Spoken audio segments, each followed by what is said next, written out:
कबीर का जन्म 1398 ईस्वी के आसपास वाराणसी के लहरतारा क्षेत्र में हुआ माना जाता है। उनके जन्म के बारे में मतभेद है, लेकिन सबसे प्रसिद्ध कथा यह है कि वे एक शिशु के रूप में तालाब किनारे मिले और एक मुस्लिम जुलाहा दंपति नीरू और नीमा ने उनका पालन पोषण किया।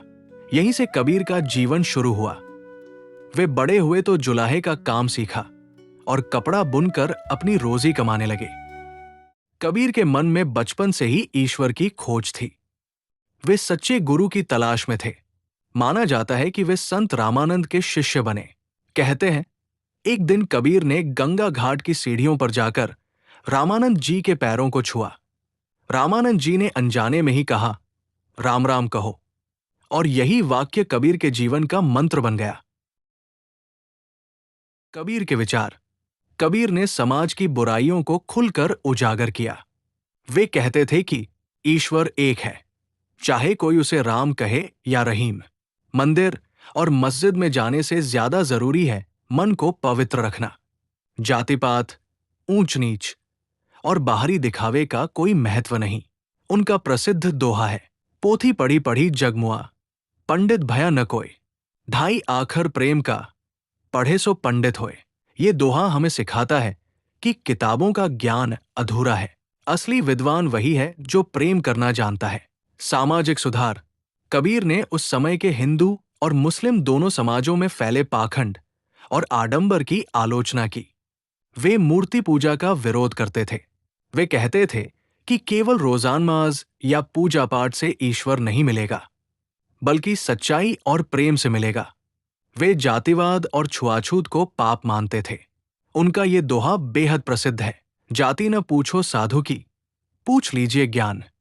मोल करो तलवार का, पड़ा रहन दो म्यान। इसका अर्थ है कि इंसान की जाति नहीं, बल्कि उसका ज्ञान और कर्म महत्वपूर्ण है। साहित्य और काव्य।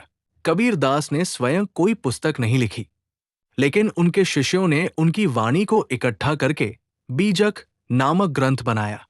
उनकी रचनाएं 3 रूपों में मिलती है। 1. साखी, छोटे छोटे दोहे जीवन की सच्चाई को बताते हैं। 2. सबद, भक्ति गीत और भजनों के रूप में। 3. रमैनी, लंबी रचनाएं जिनमें उनके विचार विस्तार से मिलते हैं। उनकी भाषा सधुक्कड़ी थी, जिसमें अवधी, ब्रज, भोजपुरी और फारसी के शब्द मिलते हैं। यही कारण है कि उनकी वाणी आम जनता तक आसानी से पहुंच गई। प्रमुख दोहे और उनके संदेश। 1. बुरा जो देखन में चला, बुरा न मिलिया कोय, जो दिल खोजा अपना, मुझसे बुरा न कोय। संदेश, इंसान को पहले अपने अंदर झांकना चाहिए। 2. दुख में सुमिरन सब करे, सुख में करे न कोय, जो सुख में सुमिरन करे तो दुख काहे को होए। संदेश, ईश्वर का स्मरण हर समय जरूरी है, केवल दुख के समय नहीं। 3. साईं इतना दीजिए, जामे कुटुंब समाए, मैं भी भूखा न रहूं, साधु न भूखा जाए। संदेश, संतुलित जीवन जियो, लोभ मत करो। जीवन शैली। कबीर का जीवन बेहद साधारण था। वे रोज खुद मेहनत करते, कपड़ा बुनते और ईमानदारी से जीवन यापन करते। उनका कहना था कि मेहनत करना ही सबसे बड़ी साधना है। उनका ये दोहा उनकी सोच को स्पष्ट करता है। कबीरा खड़ा बाजार में, लिए लुकाठी हाथ, जो घर फूंके आपना, चले हमारे साथ। यहां वे कहते हैं कि जो व्यक्ति अपने भीतर के अहंकार और बुराइयों को जला दे, वही सच्चा साधक है। मृत्यु और अंतिम संदेश। 1518 ईस्वी में कबीर दास जी का देहावसान मगहर, उत्तर प्रदेश में हुआ।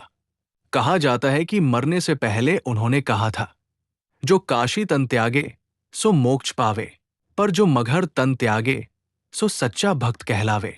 उनकी मृत्यु के बाद हिंदू और मुस्लिम अनुयायियों में विवाद हुआ कि अंतिम संस्कार किस रीति से किया जाए। लेकिन जब उनके शव से चादर हटाई गई तो वहां केवल फूल मिले। दोनों पक्षों ने फूल बांट लिए और अपने अपने तरीके से अंतिम संस्कार किया।